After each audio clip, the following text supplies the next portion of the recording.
नमस्कार प्रेक्षकांनो, स्टार प्रवाहावरील लग्नानंतर होईलच प्रेम या मालिकेच्या आगामी भागात आपण पाहणार आहोत की जेव्हा त्याच्या मित्राच्या ॲनिव्हर्सरीनिमित्त असलेल्या कपल पार्टीला जाण्यासाठी नंदिनीला आपली बायको म्हणून सोबत घेऊन जातो. पार्टीला गेल्यावर जेव्हा त्याच्या मित्रमैत्रिणीला भेटून खूपच आनंदित असतो. त्याला आनंदी पाहून नंदिनीही खूपच खुश होते. आता ॲनिव्हर्सरीचा केक कटिंग झाल्यानंतर सगळे मित्रमैत्रिणी आणि त्याचे पार्टनर कपल गेम खेळत असतात. त्यांच्यामध्ये जीवा आणि नंदिनी न्यू मॅरिड कपल असतात. जीवा आणि नंदिनी ही कपल गेम खेळत असतात तेव्हा तिथे जीवाची एक मैत्री म्हणते, पण न्यू मॅरिड कपल आहे त्यांनी आपल्या वाईफला सर्वांसमोर प्रपोज करायचा आहे. जो सगळ्यात भारी प्रपोज करेल तो या गेमचा विनर असेल.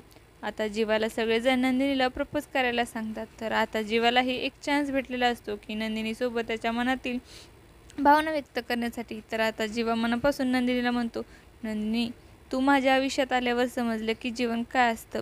तू माझ्यासोबत आल्यावर सगळं जग माझं आहे असं वाटतं आणि तू माझ्यासोबत नसल्यावर मी मात्र एकटा असतो. नंदिनी, तू माझ्या या जगातील सगळ्यात बेस्ट फ्रेंड आहेस. I love you Nandini. जेव्हा हे बोलत असतात नंदिनी त्याच्याकडे बघत असते.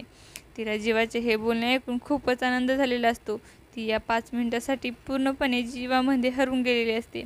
ती हे जीवाने दिलेले गुलाब घेते. जीवाचे मित्रमैत्रिणी जोरजोरात टाळ्या वाजवत असतात. तेव्हा नंदिनीही विचार करत असते की आज जरी मला या गेममध्ये प्रपोज केले, पण मला तुम्हाला माझ्या आयुष्याचा भाग म्हणून प्रपोज करायचे.